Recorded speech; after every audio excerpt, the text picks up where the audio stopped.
I like this move, though. He's got an advantage now to the inside. It'll be Erickson that has to drop back. That was gutsy from Scotty Mack. Incredibly brave from Scott McLaughlin. Held his foot in as he got squeezed towards, potentially over just a little bit that yellow line. It is Penske second, third, and now fifth with pressure on the leader.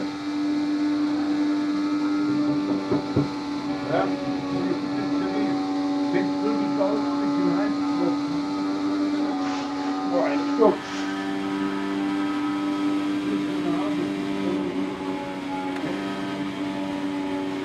Listen to Joseph, the way he modulates the throttle in the dirty air. Tires now starting to pass their peak. Great run from the Lucas, though. Through four.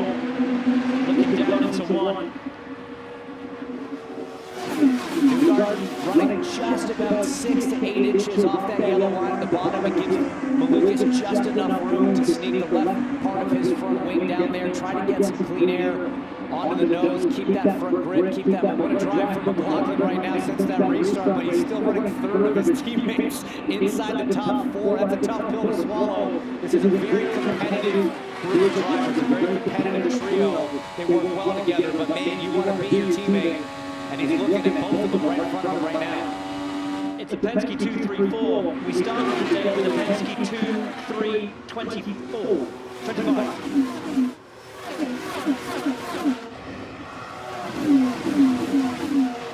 But now that they've cleared Graham Rahal, I don't think we're going to catch anybody else. Louis Foster is the next car on track, but he's a full back straight and then some in front of the tank.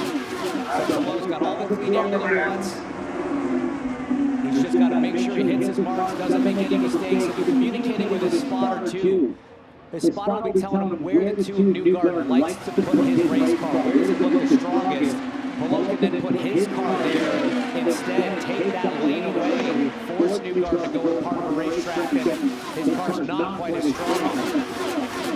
And while all three drivers in second, third, and fourth all drive for the same team, there will be no radio calls back to pit lane saying, I'm the faster driver, let me through to have a go at Palou. They race individually.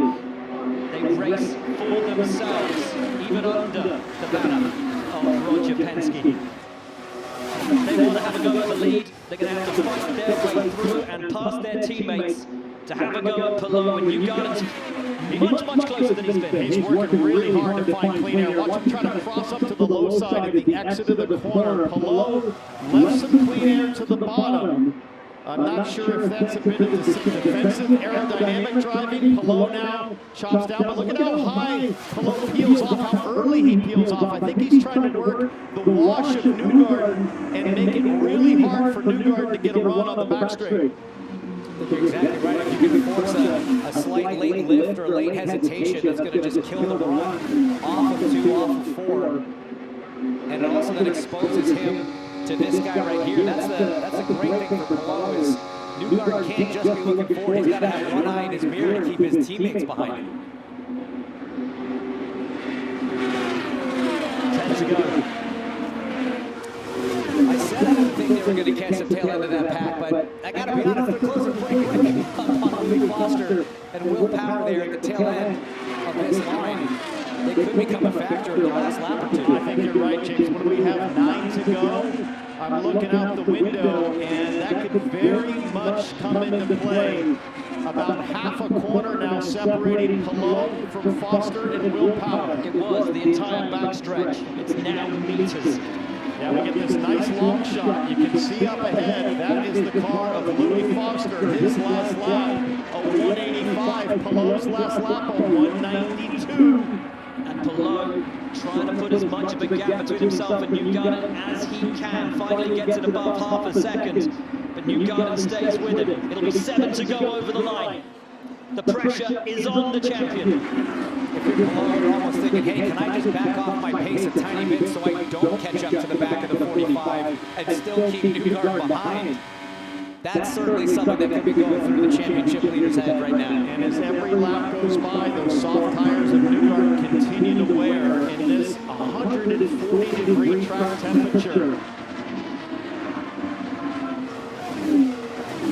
How many times, Steve Miller, have we seen a field that prefers the softs and Palou lead and win on a set of hearts. He's just got something about this tire he absolutely loves. I think McLaughlin has taken the best out of his softs. He's dropped off the back of David Malukas. This fight now is a three-way battle between Alex Palou, the four-time champion, Joseph Newgarden, a two-time champion and two-time Indianapolis 500 winner, and David Malukas, who is yet to win a race in his IndyCar career.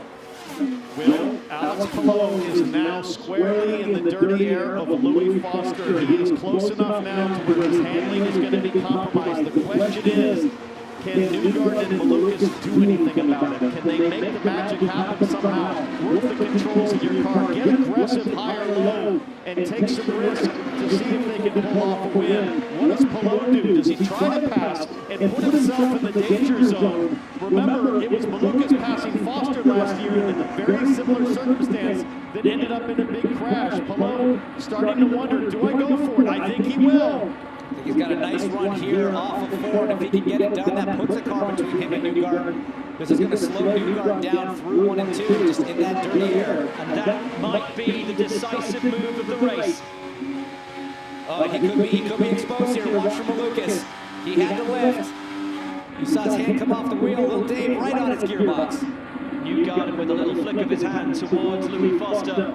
Malukas right with him now, but look at the gap that Palou has. It'll be 2 to go over the line. 1.2 seconds between Palou and Newgarden. Alex Palou doing everything right. Will Power, the next car ahead. He is 15 laps down to the leader, and he recognizes that and lets Palou through.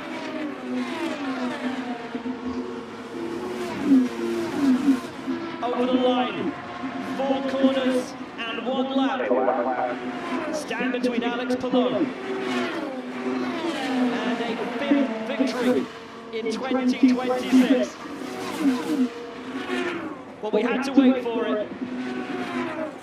But what a race we've been treated to here at the Borchetta Bourbon Music City Grand Prix. Alex Palou returns to the top step of the podium at victory lane with his 5th win of 2026.